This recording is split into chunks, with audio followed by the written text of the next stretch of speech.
Lord, I need your blessings today. Panginoon, maraming salamat sa araw na ito. Maraming salamat at lagi kitang kasama. Kaya nagiging safe ang lahat. Kaya nagiging magaan ang lahat.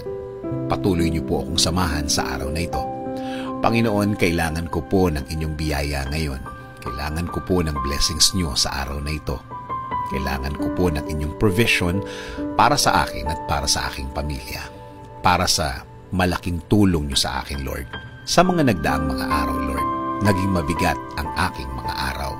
Naging lito at di ko na naman alam ang aking gagawin, Lord. Pero alam ko, magiging okay na naman ang lahat.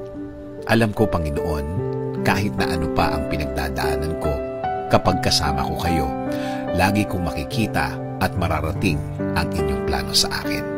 Ang mga gusto niyong gawin sa aking buhay na makakabuti sa akin. Kaya ngayon, Lord, dasal ko po na pagaanin niyo na po ang aking sitwasyon ngayon. Bigyan niyo po ako ng wisdom para mas maintindihan ko po ang aking pinagdadaanan ngayon. Bigyan niyo po ako ng guidance sa araw na ito.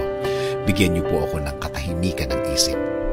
Alam ko po, Lord, na hindi na magtatagal, mararamdaman ko na po ang inyong kamay na gagalaw sa aking buhay. And I'm willing to submit.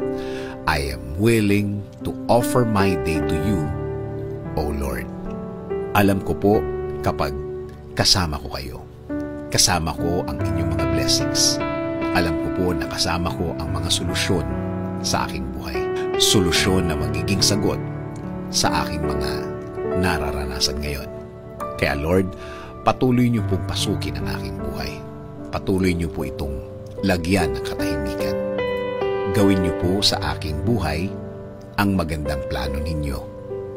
Alam ko po na kapag ang plano ninyo ang mangyayari sa aking buhay, ito ay magiging tama.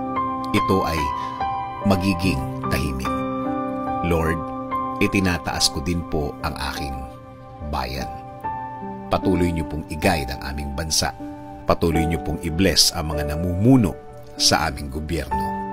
Make them safe and make them wiser every day. Salamat, salamat Panginoon sa inyong biyaya sa araw-araw. In Jesus' name we pray. Amen. Sabi nga sa John 16:13, "But when He, the Spirit of truth, comes, He will guide you into all the truth. He will not speak on His own. He will speak only what He hears, and He will tell you what is yet to come."